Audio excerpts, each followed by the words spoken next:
Bo will lead us in a pledge to the flag. Please stand and join me if able and pledge.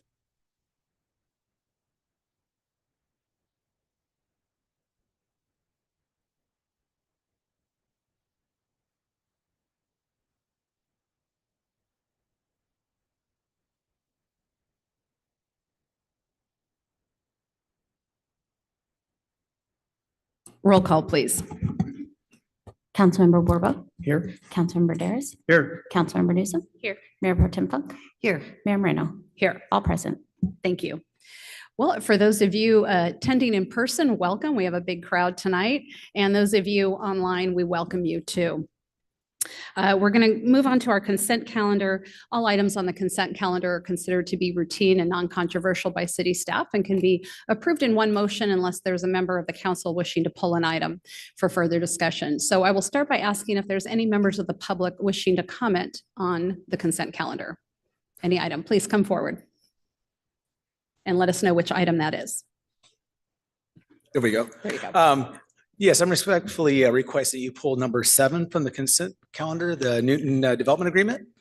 And in particular, in regards to the tribal cultural resource requirements under the mitigation monitoring. We did do a full cultural analysis of that site, and it found that no cultural monitoring was going to be needed. No tribe spoke up during the AB 52 comment period. And on the prior approved project on the same property that included the same movement of the channel, it did not require cultural monitoring. Thank you. Thank you. Is there anyone else wishing to comment on consent? Thank you. If you could come a little closer to the mic and state your name for the record and let us know which consent item you're calling on or talking on.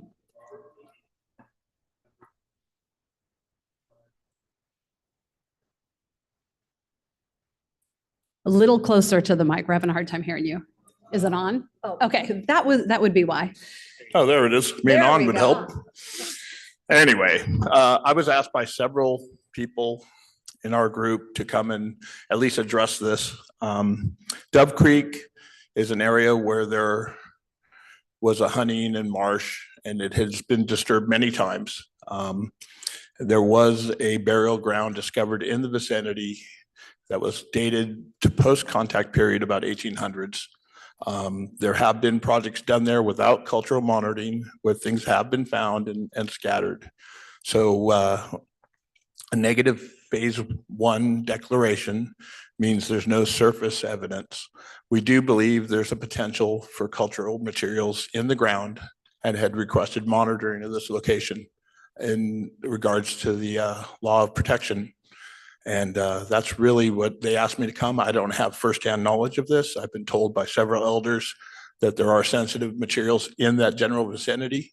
And we don't see it as egregious to require someone to watch the dirt being disturbed for the first time in certain locations or even redisturbed because of past tat. So that's all I wanted to say. If anybody has any questions, I'm more than available to discuss. And we're like working in partnership with people and making sure things are done right.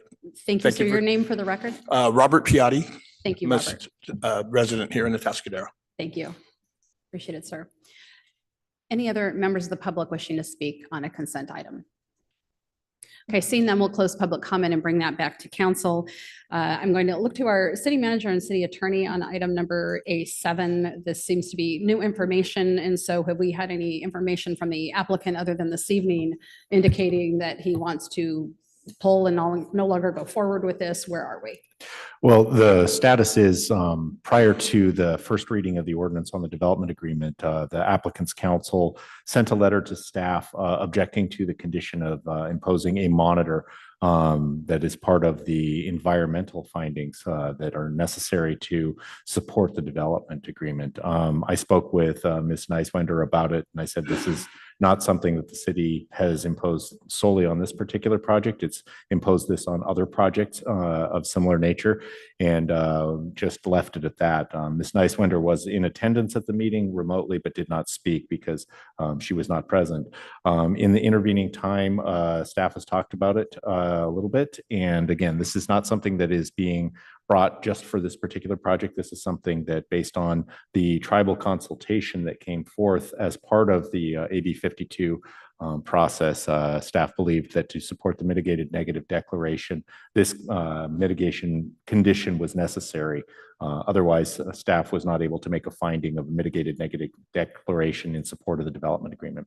So the council has the ability to remove this condition, but if the council does so, it might impact the finding of mitigated negative declaration. And I don't know if Phil has anything additional, Mr. Dunsmore has anything additional to add on that. If we could briefly, let me get a motion to pass the others and we can kind of continue this. So may I get a motion, unless there's any further comment on items 1 through 6 and 8 through 10? Also move. I'll second. We have a motion by Councilmember Borbo, a second by Mayor Pro Tem Funk. Roll call, please. Councilmember Borbo, Yes. Councilmember Daris, Yes. Councilmember Newsom, Yes. Mayor Pro Tem Funk, Yes. Mayor Moreno. Yes, ma'am. Motion passes unanimously. Thank you. Okay, so to item number 7, Director Dunsmore, is there anything else that you wanted to bring into that conversation? Not unless there are additional questions. Thank you. I do concur with our city attorney, and it's accurate that we do apply this very similar mitigation to multiple projects within the city when there is an environmental document. And typically the tribes do request these where there is evidence that there may be subsurface artifacts. Okay, so what you're saying is this isn't being applied specifically to this applicant. It's done routinely. And as our city attorney said, if we were to remove that, we could risk that negative deck. Okay. Questions by my colleagues? No. I will look for a motion then. I'll move approval of item A7. I'll second. We have a motion by Councilmember Borbo, a second by Councilmember Newsom. Roll call, please. Councilmember Borbo, Yes. Councilmember Daris, Yes. Councilmember Newsom, Yes. Mayor Pro Tem Funk, Yes. Mayor Moreno. Yes, ma'am. Motion passes unanimously. You couldn't make my last meeting an easy consent, so that was kind of nice. Thank you. Like, gave me a little something to do. All right, we're going to move on to council announcements and committee reports. If there are any council members who have, we serve on committees or anything we've been doing in community that we want to report out on, I'll start on my right.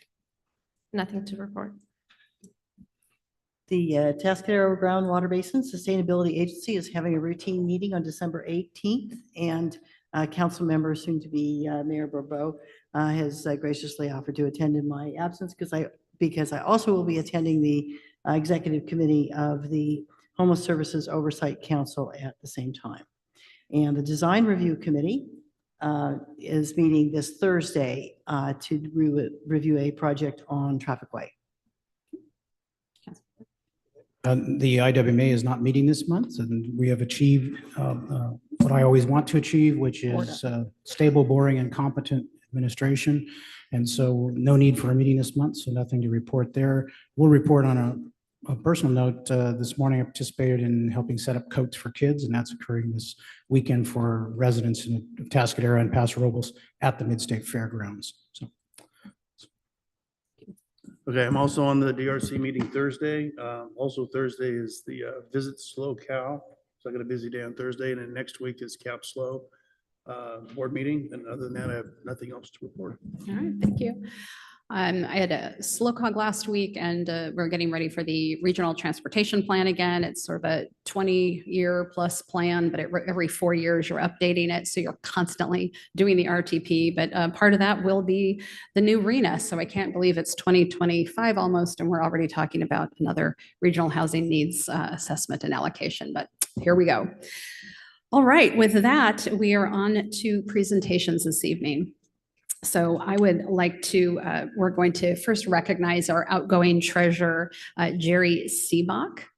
And Jerry, I know there he is. Jerry's on the end over there. I've got a proclamation or commendation that I would like to read to Jerry. Whereas Jerry Seebach has dedicated the last 10 years to serving Atascadero as the city treasurer with integrity, diligence, and commitment. And whereas Jerry Seebach is a graduate of Atascadero High School and earned both his Bachelor's of Science and Master's degrees in mathematics from Cal Poly, Jerry began his municipal career as Morro Bay's finance director and treasurer from 1980 to 1983, before serving as Atascadero's city treasurer from 1987 to 1990. Jerry was elected SLO County Auditor Controller, where he served from 1991 to 2012. In 2014, the city of Atascadero elected Mr. Seebach as treasurer and is honored to celebrate a decade of service. And whereas Jerry Seebach took on the responsibility to manage the city's finances with precision, transparency, and foresight, Jerry has done more than guide city investments. He has helped shape the financial future of our community, ensuring that our city's financial health has remained strong. And whereas Jerry Seebach implemented a laddered schedule of maturities, ensuring that investments mature periodically throughout the year, and his approach provided funding for expenditures or reinvestment while maintaining a portfolio yield that closely tracked the market conditions. Jerry also recommended changes to the city's investment policy to include highly rated supranational and municipal bonds. These securities offer higher yields and enhance portfolio diversity, ultimately increasing safety and stability. And whereas Jerry Seebach supported the approval of 2 successful sales tax measures, which have already generated millions in new revenue for road maintenance and critical city services.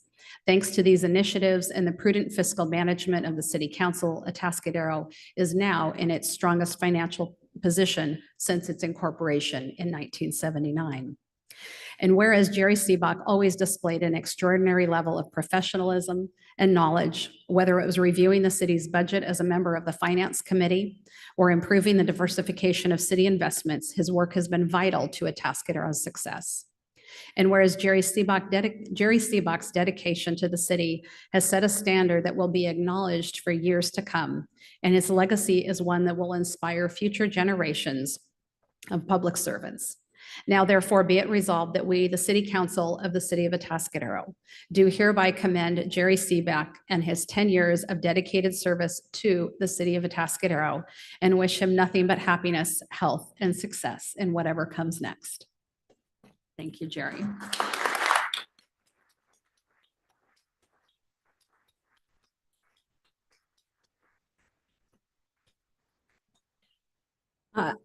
I've selected a couple of individuals who have worked with you more closely at the city that I would ask to say a few words. The first would be our Director of Administrative Services, Ms. Rangel. Thank you very much, Mayor. It has been my honor to work with Mr. Seebach for the last 10 years, and I really appreciate all of the effort that he has given to our community. He is just an exceptional professional, very well educated, very smart individual. As you said, he recommended some new investment vehicles that have increased the city's yield while maintaining safety for our community. He really truly cares about our community. And overall, he's just a wonderful person to work with. So thank you very much for all your years of service, Mr. Seebach. Thank you, Director. And Councilmember Borbo worked with Jerry for 8 years on the Finance Committee. Yes, thank you, Mayor. And I don't want to be repetitive, but Jerry is a true public servant. He was retired as the County Auditor Controller, and members of the community asked him to step up and perform this role as City Treasurer. And he didn't have to do that. And he's done it for 10 years now, and we deeply appreciate that. Jerry, as mentioned, grew up here. He was childhood friends with former Mayor Tom O'Malley and the late Steve Martin, who was mayor of Paso Robles. So he's a rock solid servant of our community. We are fortunate to have someone of Jerry's caliber and experience and qualification, because as we'll address later this evening in another agenda item, the only legal requirement to be city treasurer is to be 18 and a registered voter in the city of Atascadero. And Jerry obviously beats that. And we're been extremely fortunate to have someone of his eminent qualifications serve in this role. And he did do some substantive changes in the office and has helped us reached our goal of financial stability and sustainability. So Jerry, it's been a pleasure for me, certainly working with you on the Finance Committee in particular, and also other aspects of your role as city treasurer. And so thank you very much for a job very well done. And Jerry, we'd love to, if you'd like to say a few words, we'd love to hear from you. It's always dangerous to give a politician an open mic. Yes. But thank you, members of the council, for the kind words. And thank you also for the support that you and your predecessors provided to me in trying to do the role that I was asked to do. Also, the staff, Jerry, Rangel, and all of the finance staff have been very gracious to me, very helpful. Anytime I asked for anything, they were right there. And all of the departments, if I had any contact with them, they were gracious and supportive. And I agree with your statement that the city is in the best financial condition. And I've been monitoring the city's financial position since the time it was incorporated. And it was very not good at the start. The property tax split was to the city's detriment. There was very little business producing sales taxes. But now the city, I really believe the city is in the strongest financial position now than it had ever been in. And I'm not wanting to take much credit for that at all. It belongs to all the council and all of the staff, but that's a fact. And it makes me feel good about being able to retire from this position. I think the city is in better shape now than when I started as treasurer. And I know it's in good hands as I fade into the sunset. I want to also thank my wife and my family who, she didn't want me to run for anything again. She'd had been 6 elections already before and said that was plenty. And then she told one of her friends, an old politician never dies, they just fade away. So I'm finally fading away, Diane. I promise this is it for me. I think we'll call it sailing away. How's that? Okay. Well, Okay. it's a And the fate. city managers, I also want to mention you mentioned former Mayor O'Malley, who asked me to take on the job of city treasurer. And it was also Mr. Lewis and Rochelle Ricard were very supportive as city managers. And it's important. They provided and do provide great leadership to the city. So I am proud and I thank you for the kind words and the resolution. I will see if I can find a new frame or something for it. I think you will have to find a new frame and somewhere to put this lovely. So we will all in a little bit go do pictures together. So Okay. bear with us, but thank you, Jerry. Your service is greatly appreciated.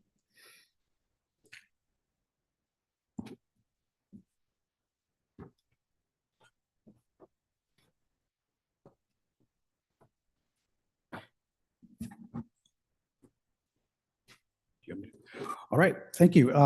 Well, I have the pleasure of saying a few words, reading a commendation about our outgoing mayor, Heather Moreno. Heather Moreno has been mayor from 2018 to 2024. Whereas Heather Moreno became an Atascadero City Council member in 2012, following service on our planning commission, Heather is the second ever elected mayor and first elected female mayor, having been elected to office in November 2018, re-elected in 2020 and 2022.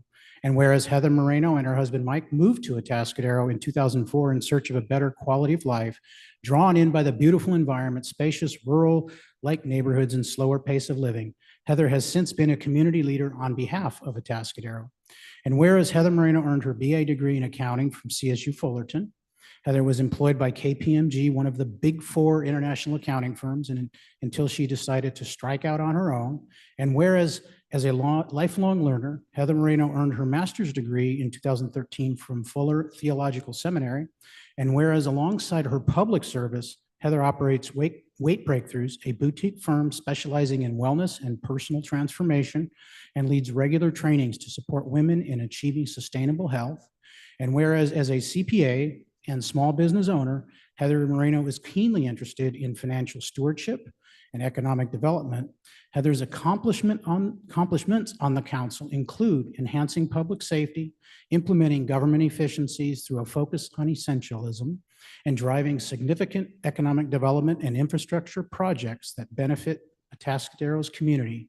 And whereas during Heather's tenure, the city achieved with ballot initiative D20 for a 1% sales tax increase, allowing the city to fully fund public safety, address infrastructure and equipment needs, and retain quality employees. And additionally, the renewal of F14 through Measure L24 this last month was approved by voters with an almost 71% approval rate, allowing the continuation of the good work and roadway rehabilitation and repair that has been accomplished throughout the last 10 years.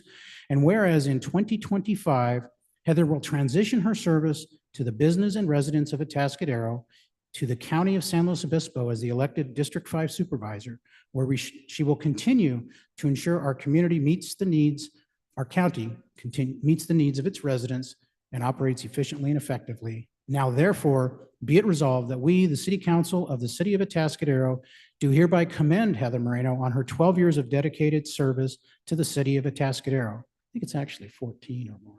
It's the Planning Commission time, yes. And wish her all the best as she embarks on her new journey as District 5 Supervisor. Signed, Almost Mayor Charles Bourbeau. I'm gonna pass this to you. We'll save this for down below. And I did want to add, and I won't repeat the things that were in there that I thought of as notes, but I do want to add, Heather has been a great mayor and a great role model for me to follow. She's always gracious. She's very effective at running meetings, even if she has to tell me to move it on sometimes and you know, give a little hint here and there. She is highly thought of around the county because I occasionally have substituted for her in meetings with other committees and agencies. She's very highly thought of. She'll be very highly thought of at the county. I know the staff will miss you as we will on the council. And I will keep in mind your parting advice, don't eat on camera. So with that, though, I want to open up in this opportunity, though, to see if my colleagues wanted to say anything. I think I'll start with Councilmember Newsom. I'm going to try to keep it brief. I know it's hard, Charles, I know. From one Heather to another, I have many thoughts and have shed many tears. You have been an amazing leader. You have made a tremendous impact in your community and on us personally. This is not goodbye, but see you soon. You will always be our super mayor. Did you want to go from that end? So I want to thank Heather for her service. 12 years is a long time to be serving in elective office. And we all know that these positions are a lot of work. And I want to express, as you move on to the county supervisor role, I want to express my personal appreciation that in our work here on the council, we were able to leave that side, the race in which both of us were engaged, to not have that be an impediment to the work that we were doing together on this council to serve the people of this community. I think in a time of deep political division, this sets a really important example, and it takes both of us to make that happen. So I want to express my appreciation for that. Thank you. Councilmember Daris. All right, thank you. And what can't be said enough is thank you for your service to this city. You've done a great job as mayor. You certainly have set the bar high in a number of ways. It's been a real honor to work alongside you on the council, get to know you personally, and you've been a mentor for me. You've been very encouraging, and like I said, I've learned a lot from you, and I think that you're moving on to the supervisor position is not meaning that you're leaving us, because you're going to be still helpful to us as well as the entire county. I certainly appreciate all the work that you've done here and getting in your help with me and on all this. And good luck to you, and thank you so much for everything. Okay, I believe we're going to step down and administer the oath of office. May I say a few Yes, things? absolutely. Yeah, okay. I'm already trying to move the meeting Sorry, along. try to, hey, I do appreciate that. Anybody notice I'm wearing the same dress and I have the same hair as in my picture? Heather, if you didn't And the notice, same necklace, everything is the same. and Jerry's wearing the same tie that was in the And picture. that was purposeful. I remember when I first came onto the council, how frustrated I was because things moved so slowly. Looking back, though, it was the slow and often significant steps that have snowballed and created and achieved the success that we have today. And I never would have imagined that. And so to our staff, it does not happen without you. You are the ones that you bring an incredible degree of competence and caring for our community. And beyond that, you are very committed. And I don't just mean committed to the city or committed to the work. I mean committed to each other as colleagues, as a team, really as a city family. And that makes so much of a difference. And when we were, many of us back at Emergency Management Institute about 8 years ago, and I remember several members of the FEMA, employees, and even other employees throughout the county who had joined in on that trip, there were about 70 of us total, said to me personally, they commented on the uncommon cooperation and collegiality among our staff. And so that was what really highlighted for me what a special place we have and how incredible each of you are, not just individually, but most especially collectively. And I thank you for your dedication, your teamwork, your professionalism. You are the ones that have accomplished everything that we have done. So thank you. And you all know that in order to do your job, you need a strong, steady council that will lead the way. And we've seen throughout the state, throughout the nation, where that doesn't happen, and it's incredibly unfortunate. And so I want to thank every single one of you, all 4 of you, because you have been part of that. You've brought your dedication, your passion, your leadership, your ideas, your commitment. You've brought it all. And we all come together and we wrestle through things and we work it out. And once we become unified, we set those priorities and we focus on the essentials. We give it to staff and they run with it. And look what they've done. And that couldn't have been done without your leadership. So thank you. I appreciate it. And to you in the community, we also don't do this without you. Your input, your thousands of volunteer hours, your sponsorship of events, your support of our collective vision. And when I say collective vision, I mean all of us together, not the 5 of us, but our collective vision means everything. And you have shown what it looks like to be an engaged, caring community to get things done. And you continue to work to shape the future of Atascadero. So bottom line, this has been teamwork. It is staff, it is council, it is community, and we have created something really meaningful here at Atascadero. It's pretty darn cool. I'm going to say that it is the honor of my life to have been your mayor. Don't make me do it, Nick. And I thank you for your trust. I thank you for your participation. And I thank you for believing in what Atascadero could achieve because, not everybody did. And so as I leave this role, I know that the city is in excellent hands. And Councilmember-elect Peak, you are inheriting a phenomenal team, and I think you'll fit in great. So thank you for allowing me to be on this journey. I know that I will see and work with many of you in my role as county supervisor, and I cannot wait to see what comes next in Atascadero. And so as Ethel Mertz once said to Lucy Ricardo, this isn't goodbye, it's just toodaloo. Grace and joy, my friends.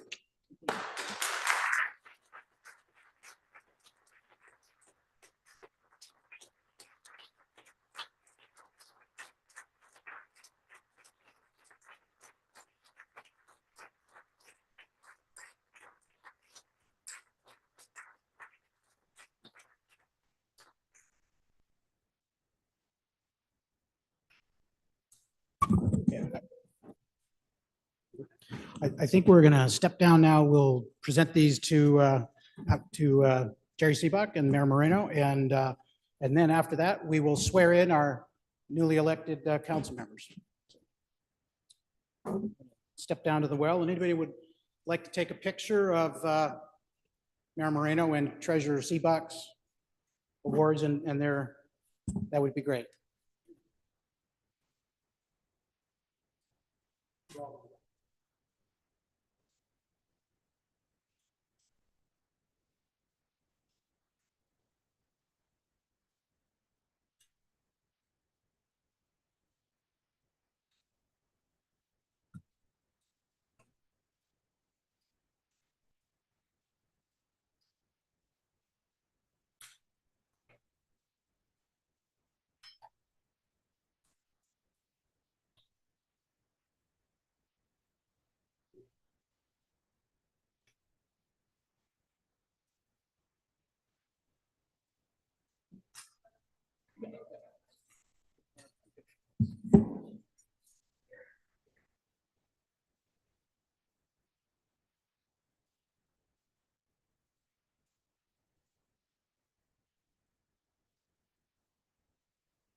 Get a picture?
We're gonna do the mayor pro tem, so you. You don't get this, I know.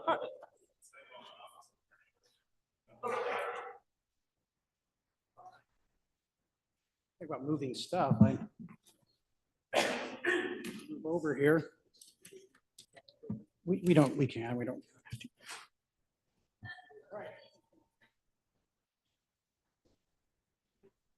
Before anybody runs off, we have one item of business to take care of. Then we're going to take a break to commiserate with all of you who came out to join us on this evening, and we thank you for doing so. Okay. The next item of business is the city council reorganization, and that involves the council appointment of mayor pro tem. And so I am going to, I don't know if we need public comment on this, but I'm going to accept nominations from council members to appoint a mayor pro tem for the 2-year term ending December 2026. Really quick, Mayor- Mayor Bobo, can I please do your roll call now that we Yes, reorged? And got it. I have you up there. Got Thank it, you. Thank you. Please go ahead. Okay. Councilmember Daris, Here. Councilmember Peak, Here. Councilmember Newsom. Here. Councilmember Funk, Here. Mayor Bobo, Here. all present. All right.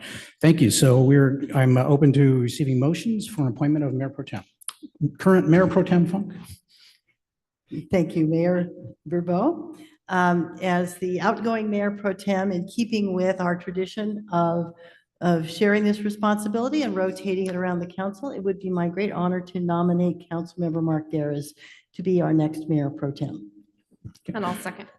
Okay. And Councilmember Darrage, we're willing to accept this role. I do accept, thank you. Okay, thank you. So I assume we have no other nominations. Do we have any public comment regarding this nomination? All right. Yes, thank you. All right, with that, let's do a roll call, please. Councilmember Funk, Yes. Councilmember Newsom, Yes. Councilmember Peak, Yes. Councilmember Daris, Yes. and Mayor Borbo. Yes, Motion passes unanimously. very good. Good way to start our new 2-year period. Let's see. I thought we were going to go straight into our recess, but looks like we have. Yeah, the Or do I have the old recess copy? is here, so Yeah. We flip-flop, we jumped. Just go ahead. Okay, at this time, we are going to take a 15-minute recess so we can mingle with all the audience that came out to see us on this evening. And we thank you very much for doing so. Congratulations to new council member Peak, and again, congratulations to Supervisor-elect Heather Moreno. You think I'd know that after all these years. But in any case, we're going to take a short recess and we will reconvene at 6:55, thereabouts. Thanks.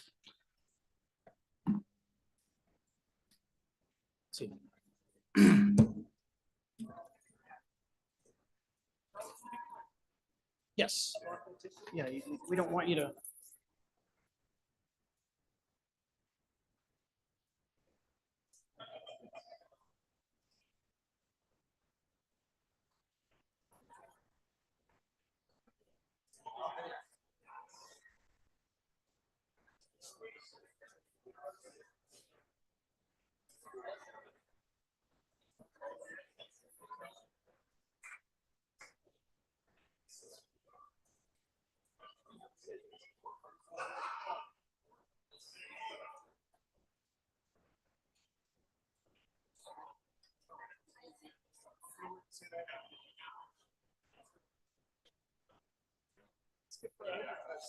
Hey, guys.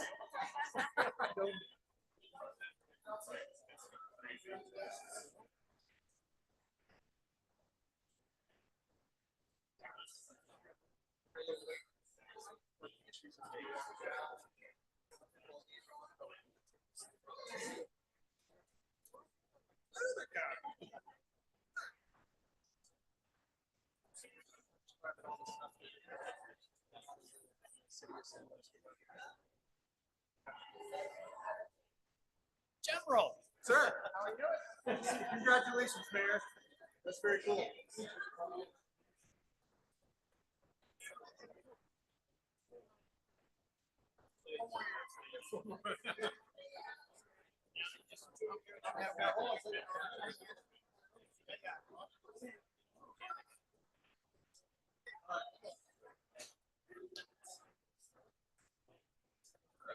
Selfie.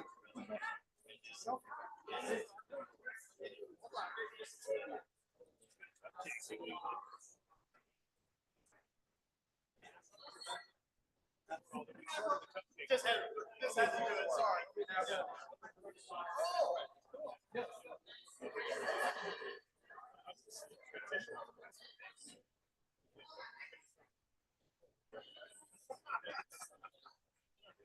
How are you? I was just saying, I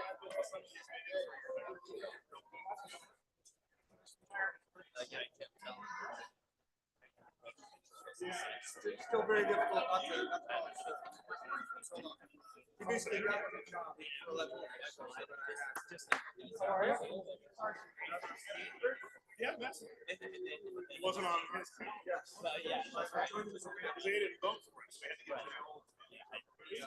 I'm hanging in there. Yeah, so bunch of Pro Bowl stories that I used to help. But I want to get a picture. I can see you. I want to ask twice.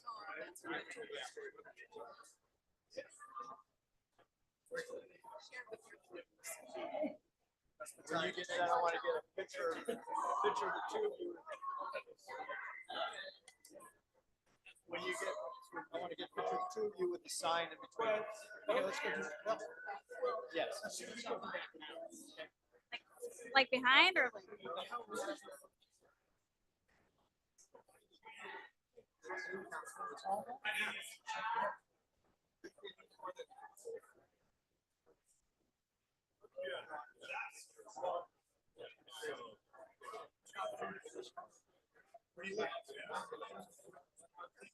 Yeah, so if we can just I see that. I see that.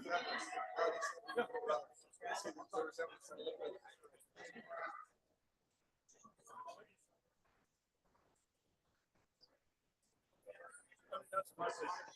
Yeah, no, when did you guys grow up?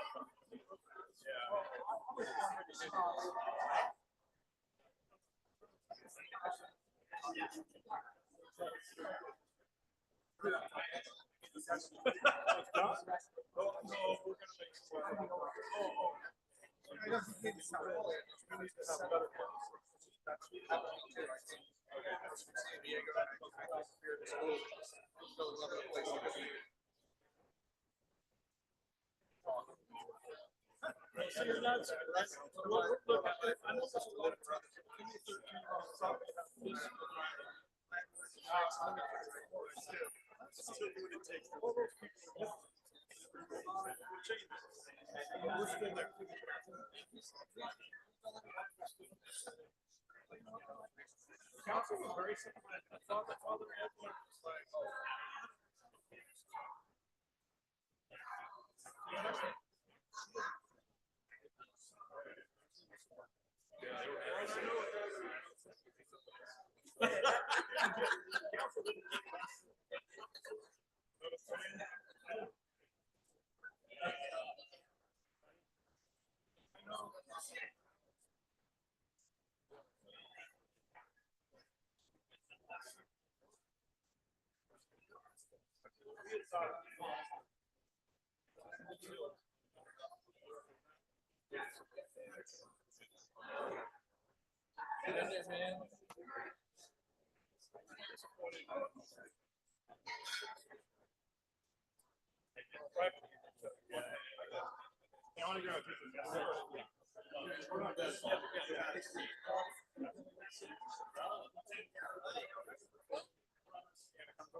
yes.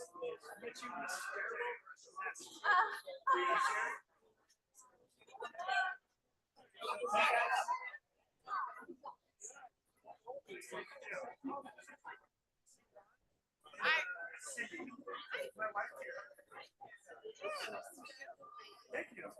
Thanks so much. See you around.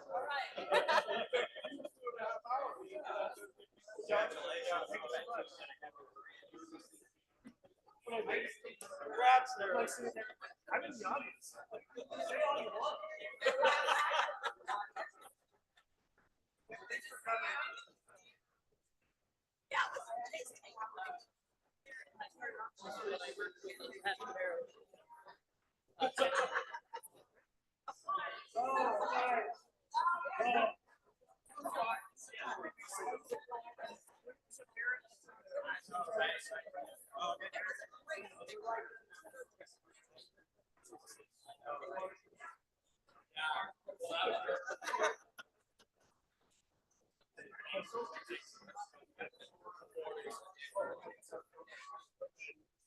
I know you said that.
Like I was telling her.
We can save lives.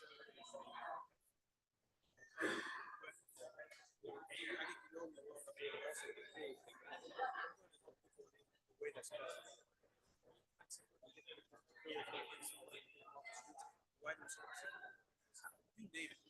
We're gonna try everything. Sometimes we have for everything. Need it. It's nice to have.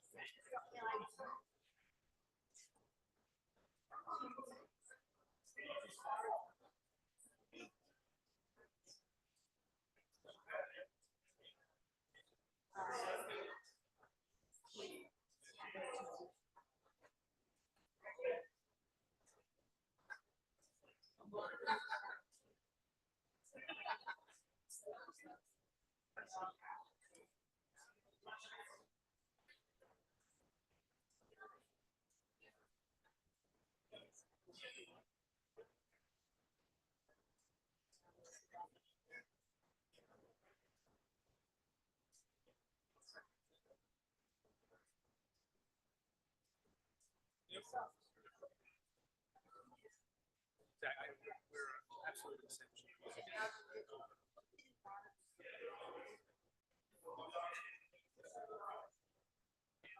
Right, that's not so long.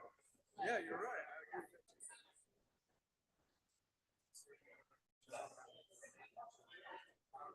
I think mortality has changed too. Police officers.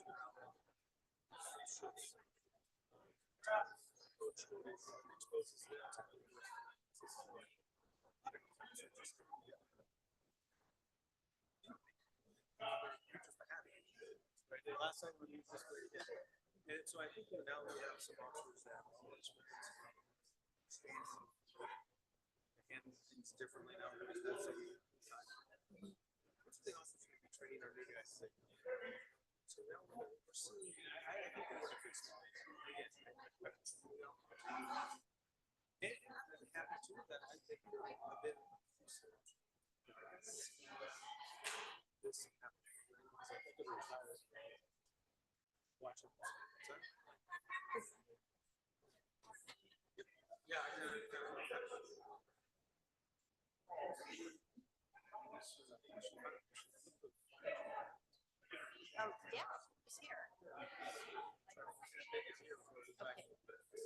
I don't see.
Let's go ahead and get.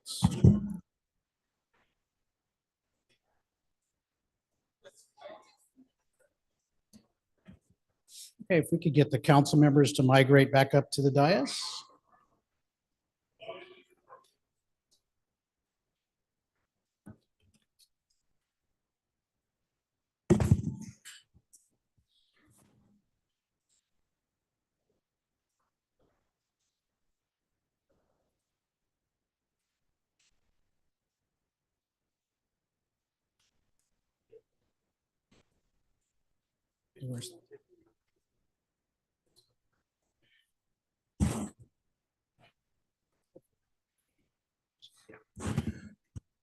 Okay, see, where's the on button on this thing here? We're going to go ahead and call the meeting back to order. That was nice, and thank you again to everybody for coming out and observing this special day for us. We're going to move on. The next item is updates from the city manager. Thank you, Mayor Borbeau. Welcome and congratulations, and to council members and to Councilmember Peak. How's that sound? Huh? Pretty good. So I do have a few items for you to update. We've had some great events recently. And first I want to share about Light Up the Downtown. What a magical night. Even I think my wife said it best that we had created a Hallmark movie. So to Terry and her team in Public Works, what a tremendous event. As we saw, the Sutton Gardens just looks amazing. And the Sip and Shop brought over 650 tickets in. And so not only could people see Santa and enjoy just traditional rides on the carriage, but they could also shop, and stores were packed. It was so fun.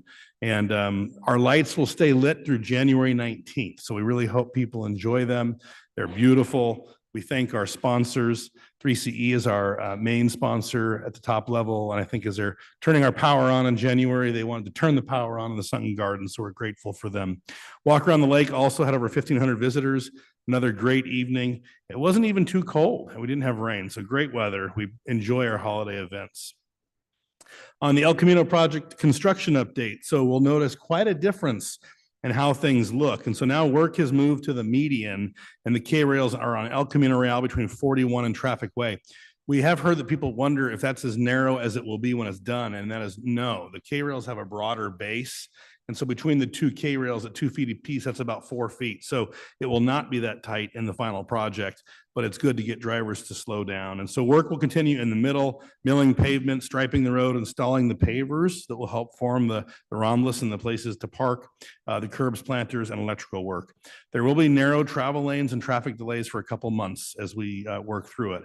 But access to businesses and driveways will all remain open. And we've tried to preserve as much parking as we can on El Camino between 41 and Traffic Way. But do be mindful of pedestrians during construction, please. You can always go to atascadero.org/ECR project. And we have some slides up there you can see too. Winter Wonderland is coming. So we didn't have enough fun last weekend. We just thought we'd keep the party going. Winter Wonderland is one of the largest events in the Central Coast. And it'll be December 13th from 5 to 9. Well, over 70 tons of snow this year with the largest snow slide on the Central Coast built by, I probably shouldn't mention it now that two of my bosses are in the Rotary Club, but the Kiwanis Club also helps with that. This year's snow-themed event includes bungee jumps, obstacle courses, community entertainment, the train, Santa and his elves, and so much more. So it'll be a great evening Friday. If that's not enough fun, now through December 22nd, we are supporting and sponsors of Christmas at the Santa Margarita Ranch. And so this is a newer venture. Vintage Traditions Foundation and AGM community partners are inviting us to come aboard to ride the Pacific Coast Railroad's Jingle Bell Express. I can hear it from my house in the evenings. Santa's Village is there. You can see Santa. There's treats. And just old school kind of ranch fun Christmas. And so Visit Atascadero is the official lodging partner for this. We want to continue to support this event. So now through December 22nd, you do need to buy your tickets ahead of time. And then we want to celebrate our animals. So we will be giving them gifts on December 21st, Holiday Magic at the Charles Paddock Zoo. And that is 10 to 1. And our zookeepers will be working with Santa's elves to deliver gifts to our animals. We'll have a magician, live music, and another opportunity to visit Santa. We are Santa's favorite city next to the North Pole. So we have a lot of Santa this year. We're thankful to have them. They'll be great. And while you're there, shop for gifts. We have a great gift shop. It's stacked full of stuff, a lot of animal-themed gifts. And the zoo membership is also a great stocking stuffer. The zoo is looking terrific. I'm really thrilled that we have our visit next week from the accreditation board of the Association of Zoos and Aquariums. We'll be the staff this week continues to do final things to make sure our zoo is in the best position it could be. It looks fabulous. I thank the zoo staff and the entire staff for the work they've been doing at the zoo, the volunteers in our community. Many of the service clubs have really stepped up. So if you haven't been to the zoo in a while, please come visit it, support it. And you can do that with a $50 individual pass or a $100 family pass. They're great gifts. And that family pass gets 2 adults and 4 dependent children. So just a terrific gift. So that's available. The zoo will be open 10 to 4 throughout the holidays. My final 2 slides, we have the Community Center Blood Drive, December 30th at Atascadero Colony Park. You can register through Vitalent to donate blood or come to the Bloodmobile there. There's also a QR code if you want to register. So I do have one last item. The League of California Cities has set the 2025 priorities. I was involved in that last week as a board member. Fresh off the press, the advocacy priorities for Cal Cities next year will be 1, protecting local revenues and expanding economic development tools. 2, strengthening climate change resiliency and disaster preparedness. 3, strengthen and modernizing critical infrastructure. We added this year bridges, broadband, and the energy grid to that goal, a focus on that. And 4, securing investments to prevent and reduce homelessness and increasing the supply of affordable housing with a specific focus on expanding consistent funding for wraparound services and also giving local decision to communities to make our housing goals. And so some additions I thought you'd be interested. Thank you, Mayor and Council. Thank you, Mr. Lewis. Does any member of the council have questions regarding the city manager's report? Okay, then we will move on to community forum. Community forum is reserved for persons wanting to address the city council on any matter not on the agenda, but over which the council has jurisdiction. Speakers are limited to 3 minutes. Please state your name for the record before making your comments. The city council is not able under the Brown Act to discuss anything raised in community forum beyond superficial questions. And so the council at its discretion may ask staff to answer a question or comment. All right, thank you. We have our first speaker. Good evening. I'm Susan Warren. I'm with North County Make sure the Connection. mic is on. And clerk, do we have the This- clock up? Oh, it was on. Okay, thank you. I'm Susan Warren. I'm with North County Connection, which is a local nonprofit recovery resource center. We've been here for approximately 30 years. We're one of the best kept secrets in the community, and that some of that's by design. But this week, we took a look at the community development needs assessment that was just done by the county. And as I was looking through this, the first 36 pages are about the questions they ask and all of that. Then there's another 96 pages in here of comments where people, that was the last question. Do you have comments on improvements over the next 5 years? And there were a lot of things in here that really address the community education that we've wanted to reach out and do. And because of a grant we got this year, we've been able to hire 2 part-time recovery navigators, and they're certified peer support persons. They're doing a lot of community outreach already on their own in the community, but we're kind of giving them a hub to work from.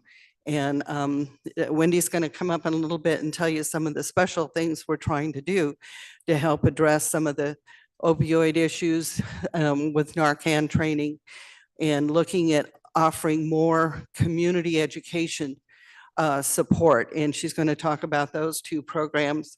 In the meantime, we run approximately 17 different meetings. They meet once a week, and they're group support meetings, peer support. They're all different kinds of meetings. We have the only 2 Nar-Anon meetings, which are for the family and friends of people with addiction problems between Santa Barbara and Salinas. And we have the ability to do a hybrid meeting. So we have people there, but we can also have people online attending these meetings.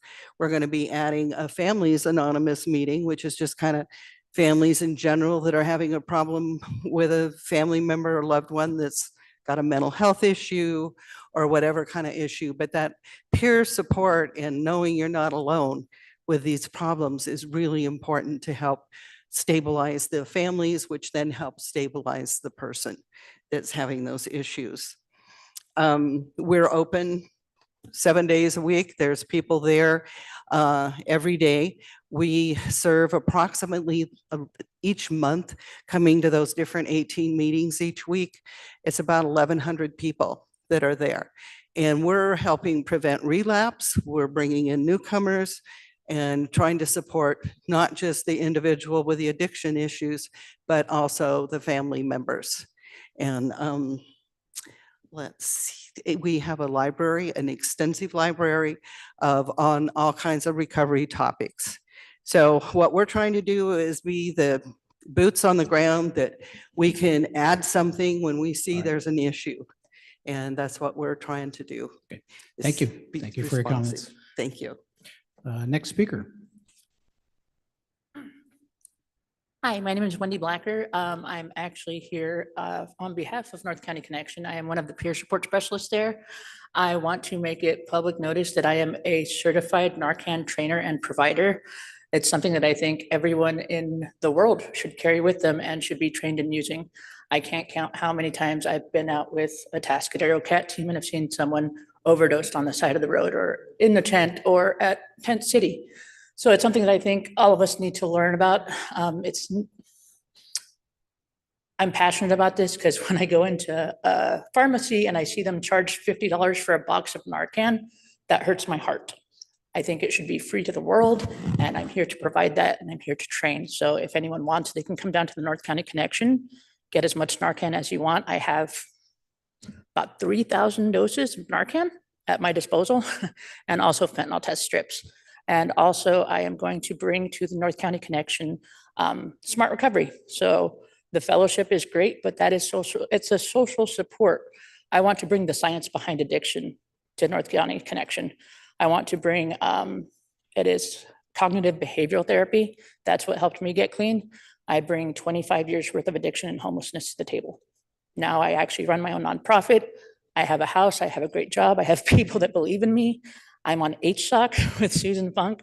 And it's just, I want the world to know everyone can change. I want everyone to not think that people like who were like me are hopeless, because I'm here as a living testament. So, thank you. Thank you.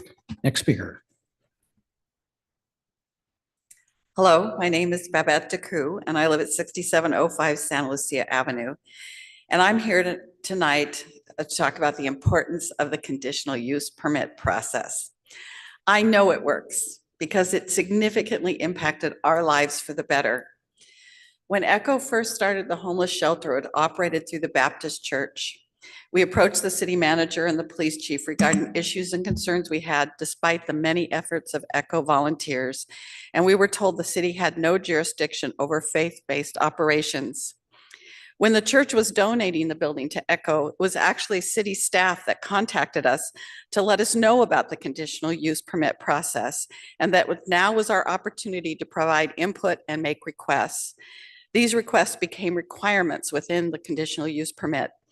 The main requirement was a permanent wall between ECHO and our property, and this dramatically changed our relationship to ECHO and virtually eliminated the theft, trespassing, and vandalism of our property by ECHO clients staying on the premises. The addition of permanent staff and the yearly meeting with neighbors was also a positive feature of the conditional use permit. This is why we actually supported the addition of the new facility at ECHO at the last meeting. It is also why we became vocal about the new amendment to the CUP and the increase in the feeding program. Our concern is about the concentration of unhoused people within our small neighborhood as a result of this program, and our belief that this is a city issue, not just an ECHO issue. There was a misperception that the increase to the meal program was required because of the new building. However, at the planning committee meeting, ECHO staff made clear that they could fill the new building with people on the waiting list, people already receiving meals. So when we met individually with ECHO staff before the council meeting, I specifically asked why they needed to increase the number of meals served if they were serving people on the waiting list already. And they told us that city staff asked them to look 5 years in advance because of the complexity of the conditional use permit. I have faith that Jim Lewis will convene a meeting with the neighbors, city staff, and ECHO staff and identify issues and potential solutions, but I contend that was what the CUP process was for. In approving the CUP, the only leverage we have is eliminated. Charles actually asked the question, does the council need to approve this part of the CUP? And I contend that was the right question to ask. I understand the complexities, but I'm saying to be careful and not approve CUPs unless all parties are notified and meetings take place and concerns are identified and addressed. The conditional use permit process is often the only leverage that citizens have, and I can attest that it can positively impact lives. Thank you. Next speaker. Good evening, Jay DeCou, 6705 San Lucia. I'm here to talk about also the public CUP process that we neighbors felt blindsided by this last ECHO move. It's clear when we found out about 2 weeks before this all came down, they'd been working on it a long time. They had a full set of plans drawn. So they and staff had been interacting on this for some time. And in 2013, when we made that last agreement, they were supposed to be notifying the neighbors and bringing us in on the process. Well, it ended up, I thought we had a 500-foot radius. It ended up they notified people within 300 feet. Well, my property's 297 feet deep. And so then you put the 50-foot street on there. St. William's Church doesn't get notified. They were one of the highly impacted properties in the neighborhood through this whole process. So it seems to me that we need to bring on something that's this wide of an issue for the city, more notice. All the families that live on the creek are all impacted. But when I contacted them, only one of them, John Sanders, who requests to get notified, he's the only one of all of them that I asked had been notified, and none of them knew it was happening. So it just seems to me we need to somehow get more notice out on these things that are of a bigger impact to the community. Thank you much. Okay, thank you for your comments. Next speaker. Hi, good evening. My name is Maggie Payne. I'm the new Special Projects Coordinator at First Five SLO County, and I am here representing the Early Care and Education Planning Council's Advocacy Committee. We are a group committed to building and furthering the important work of the We Are the Care initiative.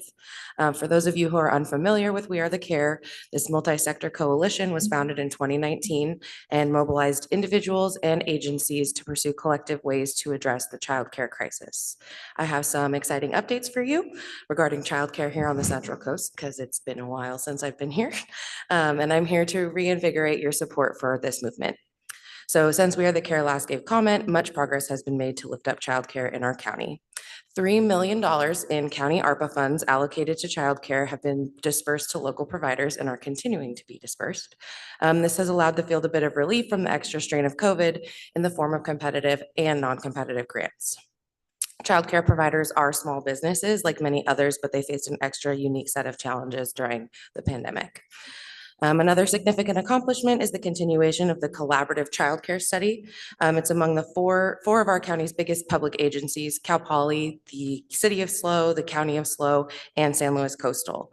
The study's goal is to examine and implement viable options towards a vision that all residents and public employees in our communities have access to quality and affordable childcare.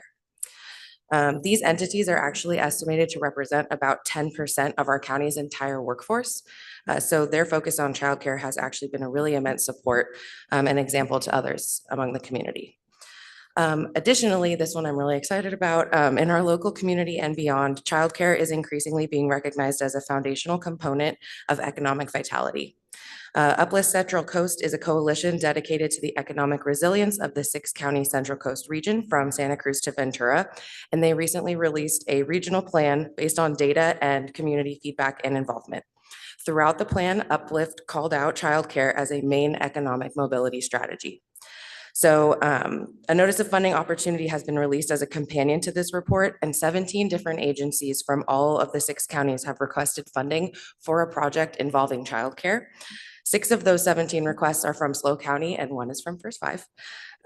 So those are just some of the examples that show the continuing work that's been being done for childcare in the background in San Luis Obispo County.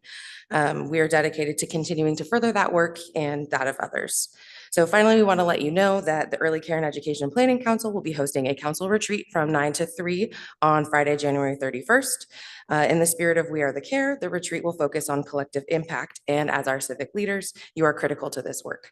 So mark your calendars. The retreat will be held on Friday, January 31st, and a formal invitation will follow.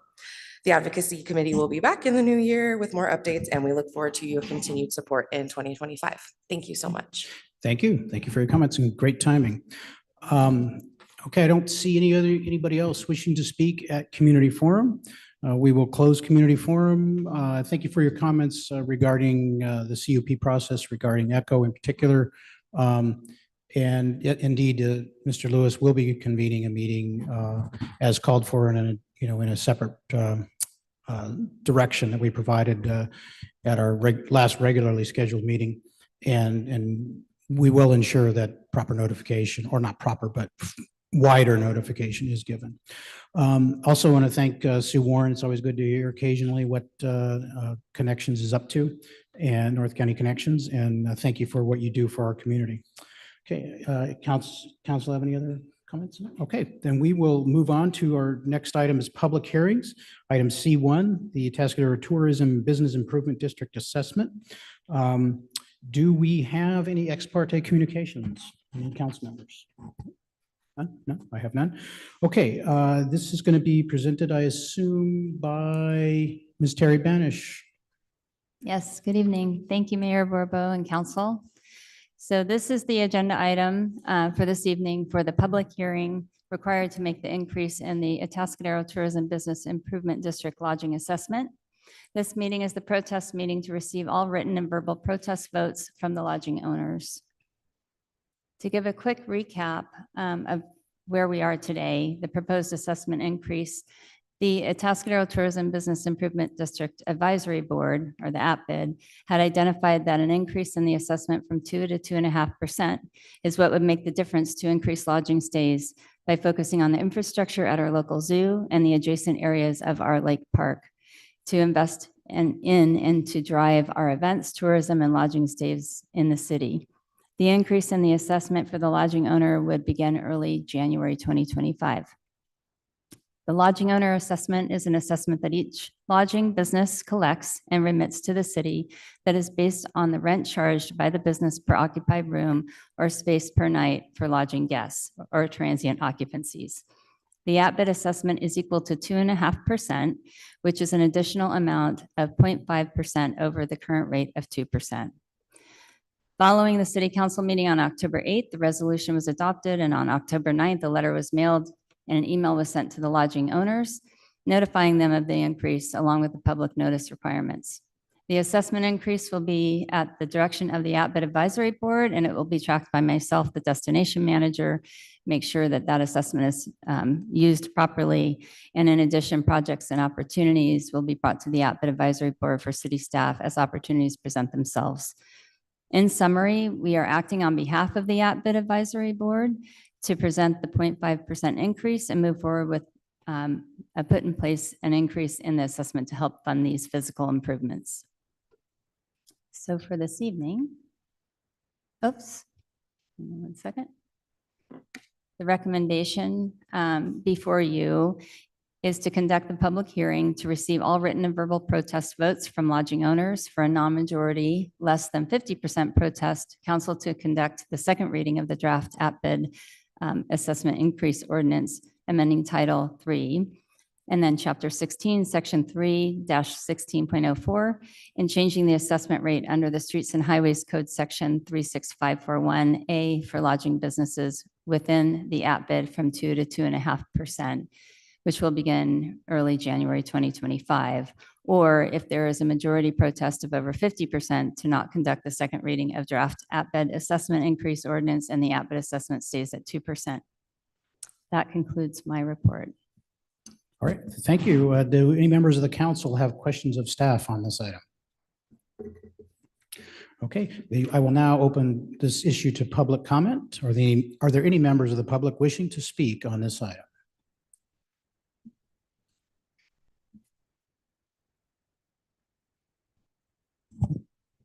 Hello, my name is Angela Cisneros, and I'm the incoming president for the Friends of the Charles Paddock Zoo. So obviously, we would love this. The zoo is definitely a part of the tourism draw for Atascadero, and we all know the city doesn't have the capacity to fund it like it needs to be, which is where the Friends comes into play.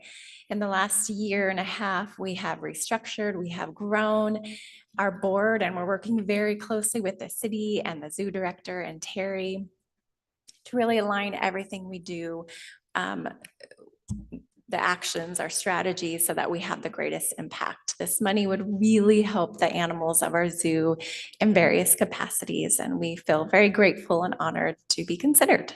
Thank you. Thank you. Next speaker. Good evening, Mayor Borbo and council members.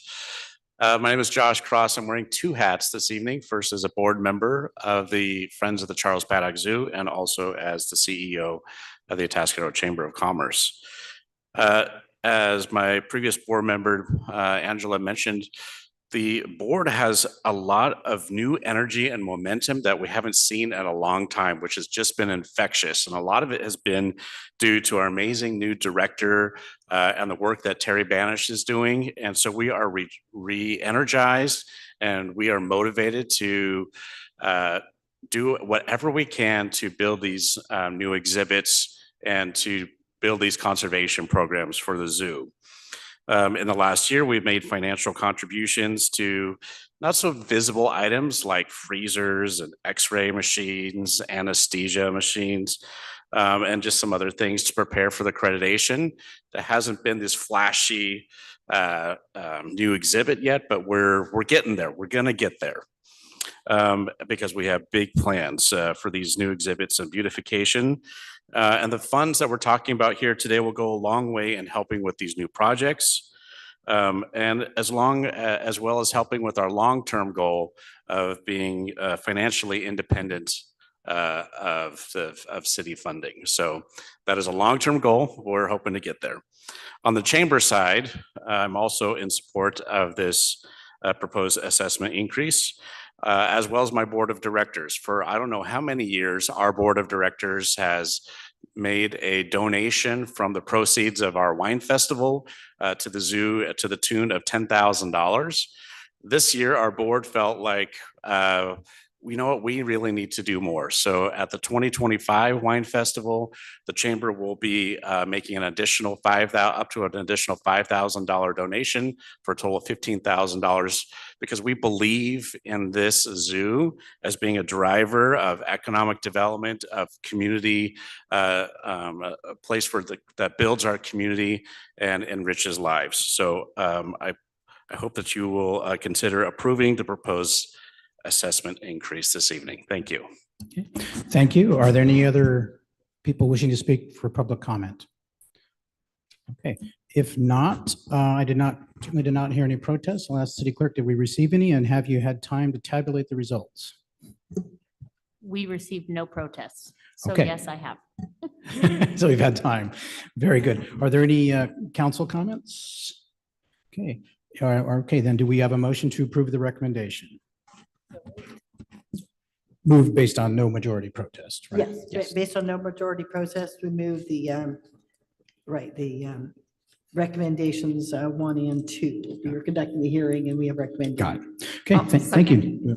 Okay, we have a motion by Councilmember Funk, second by Councilmember Newsom. Roll call, please. Councilmember Funk? Yes. Councilmember Newsom? Yes. Councilmember Peak? Yes. Mayor Pro Tem Daris? Yes. And Mayor Borbo? Yes. Motion passes unanimously.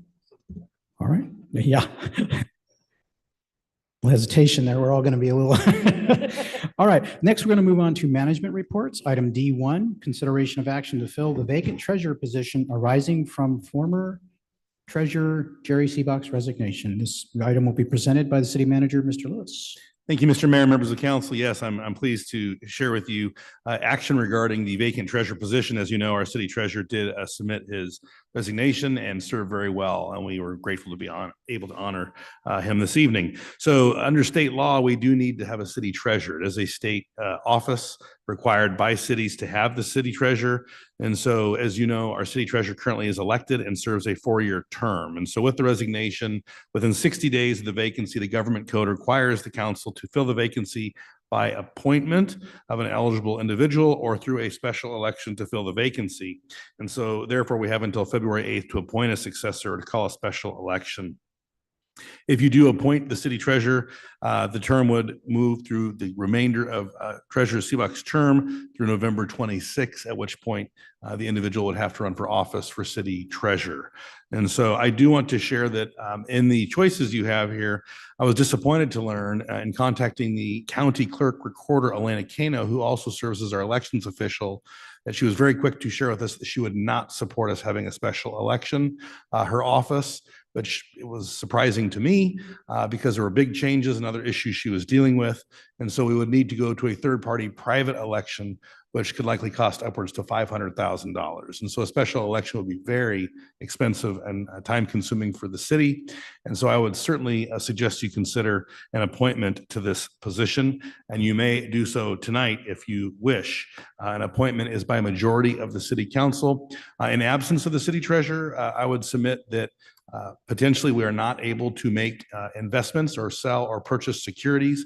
That is a power of the city treasurer, and the deputy director Ringel has been able to do that under guidance of the city treasurer. But not having a city treasurer, and you can, if you're curious about that, you can hear more from that, I believe would perhaps pause investment. So we should be looking to appoint a city treasurer sooner than later. And so it is my recommendation that you consider appointing or having a special election, though a special election would be very, very expensive. And I am frustrated that the county cannot support us in that effort. So I'll conclude my presentation. I'm happy to answer questions about the office or specifics of what the office does.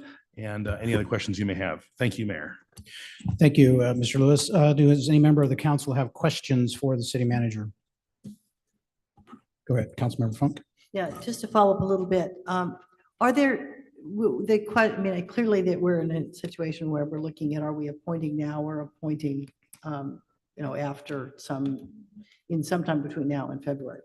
Are there risks to the city financially or transactions we can't do if the treasurer's position is unfilled at any given point? Can you elaborate on that a little? Yeah, Director Engel, would you like to share some of the thoughts we've had as we looked into state and local law and with the thoughts we had today? Yes, thank you so much. Certainly, as City Manager Lewis indicated, the city treasurer is an appointment that is required by state law to have. It's both in our the state code, the city code, and certain authorities are given to the treasurer, and the treasurer does have the ability to delegate some of those. But for instance, he had former Treasurer Seebach had delegated some of those activities to me as finance director, which now without that treasurer in the position, that delegation goes away. So my concern would be that we would not have the ability to do, as Mr. Lewis said, with selling and purchasing more investments, which could have the impact of losing out on interest for the city that we could be obtaining if we had a treasurer in that position. One other question. This is probably for I don't know, this is for Ms. Rangel or Ms. Christensen, but when the council considered putting measure M24 on the ballot to make the treasurer an appointed position on a permanent basis, we discussed openly that our intent was, if given that authority, to appoint Ms. Rangel. So I just wanted to confirm if Ms. Rangel also meets the requirements of being at least 18 years old, and a resident of the city of Atascadero, which would be required for the elected position. She does. She is an elector of the city and a resident. So she does meet the qualifications based on state regulation. She is also a certified municipal treasurer, but she may not share that with you because she's very humble. Yes, yes. And unfortunately, the state does not allow us to require that kind of skill. So we had to go back to a little more minimal. Thank you. Okay, any other questions from council members? I had one, Mr. Lewis, can you confirm that we and Paso Robles are the only two cities in this county that have an elected treasurer? That is correct. And the elected treasurer in Paso Robles is the Director of Administrative Services. Correct. And all of the other 5 appointed treasurers are all their respective full-time finance directors. That is correct, Mayor. Correct. So that is the norm throughout the state, where you have appointed treasurers. That is correct. And I think the office has just gotten more complicated as financial instruments and regulatory requirements and other things have happened. So it requires quite a bit of expertise. Right. Okay, with that, if there's no further questions from council, we will go out and see if there's any public comment on this item. Mr. Seebach, you're in the audience. Do you have any public comment? You don't have to by any stretch. So don't feel pressure to it. Maybe.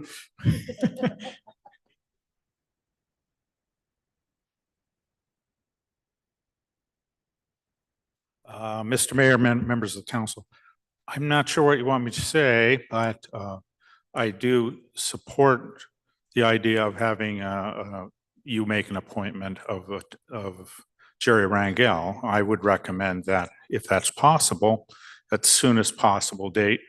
She would do an excellent job.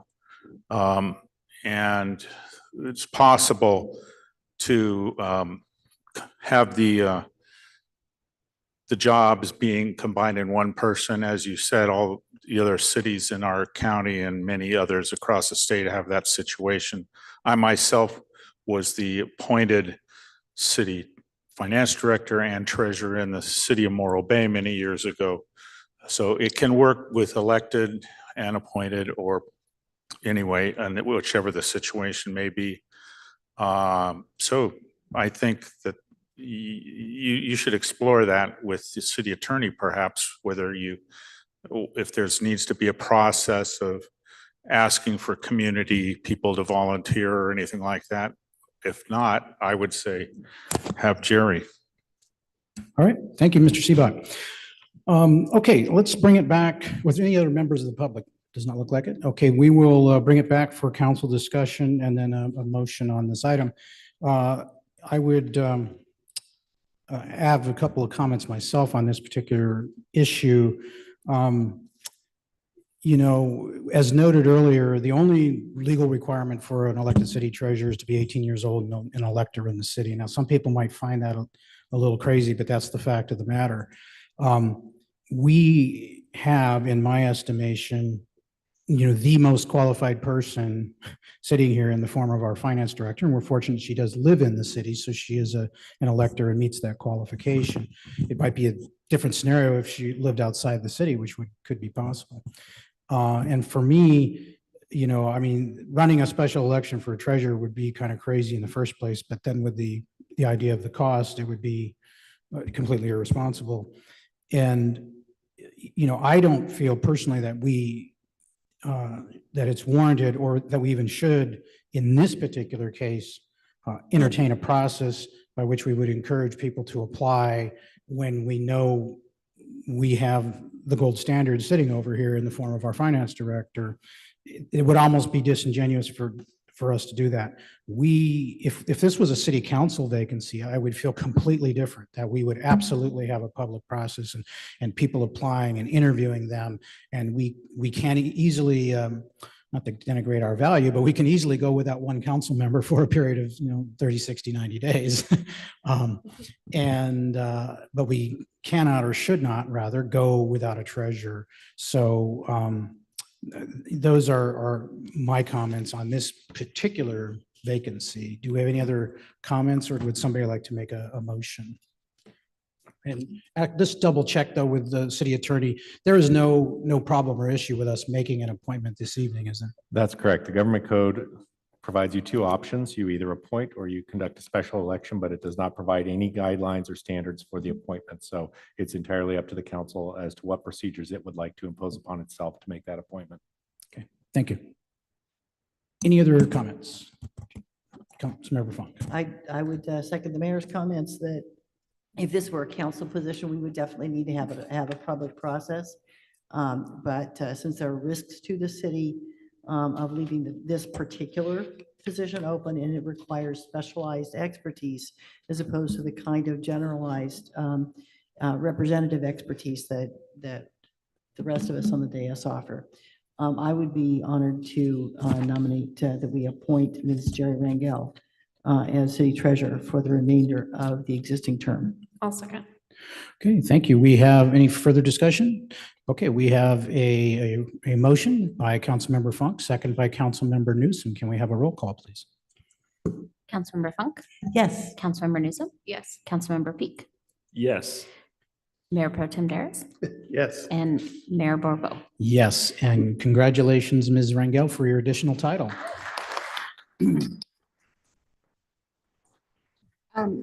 Can I issue her oath really quickly since? Yes, and I will add that Awesome. we thank you for doing it because there's no extra pay for her, and it actually saves the city about $17,000 a year. So thank you. Go ahead. Do you want to bring her down to the well? Jerry?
Thank you. Okay, it feels like we're getting important things done already. The next item up on here is committee reports. And as we already did kind of closing committee reports earlier in the meeting, at this point in time, I, as the newly elected mayor, will assign council members to standing committees. I'm going to go down the list that the city clerk conveniently provided for me with the current names, and I'm going to read them off. So you'll want to listen closely. Okay, yes, although I'm sure the clerk will be able to provide an updated copy as long as she can read my handwriting, which is a challenge. Okay, we're going to start off at the top. Air Pollution Control District will remain Mayor Pro Tem DeRiz with myself as the alternate. The Atascadero Basin Groundwater Sustainability Agency will remain Councilmember Funk with myself as the alternate. The CJPIA will remain Mayor Pro Tem DeRiz, and the alternates are staff members Lewis and Christensen. CAPSLO will remain Mayor Pro Tem DeRiz, alternate. Well, we didn't have an alternate, but I was wondering if Councilmember Funk would serve as the alternate on that.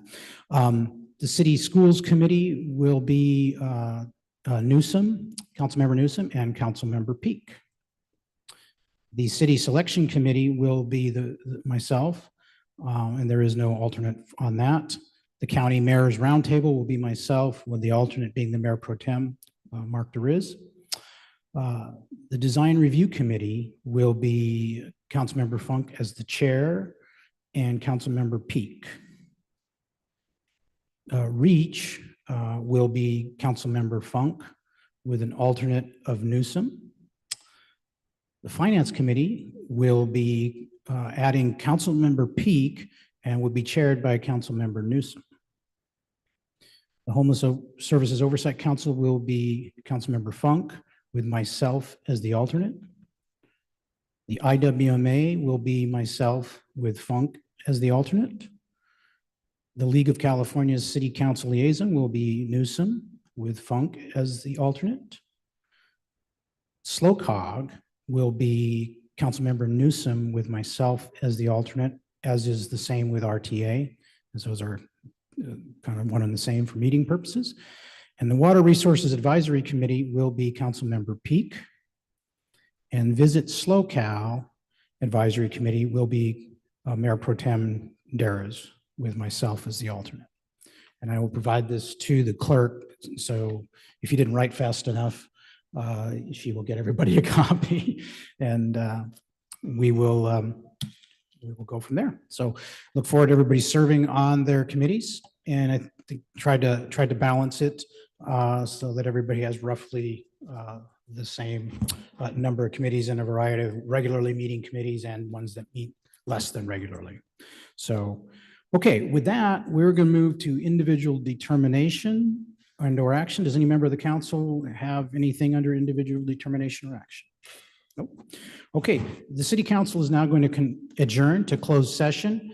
Oh, I'm sorry, the city clerk would like clarification. No, I just have something under individual determination. Okay. I just want to remind council that now that it is a new 2-year, that we will have need new appointments, at-large appointments for both CSTOC and Planning Commission. And so we will start the application process for those. We'll get that all noticed and out, and that I will reach out to get a special meeting with the council to conduct interviews sometime in January. And we can also do that.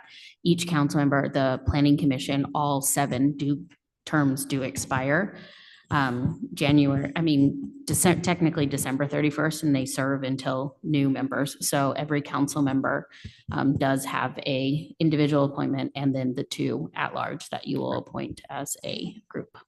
So Thank you very much for the reminder. And Councilmember Peak, yes, you have a planning commissioner you need to find and appoint. Okay, all right. With that, then we will move into closed session, and I will ask the city attorney to announce the closed session item. Thank you, Mr. Mayor. The city council meet in closed session pursuant to Government Code Section 54956.9 subdivision D4, anticipated litigation in one potential case. Okay. Are there any members of the public wishing to speak on the closed session item before we adjourn into closed session? Okay, Seeing none, we will leave the chambers and begin our closed session. And when we will return out, the city attorney will report out whether there was any reportable action. Again, thank you all for coming. We appreciate it. And we are adjourned from open session. I don't know if we use this.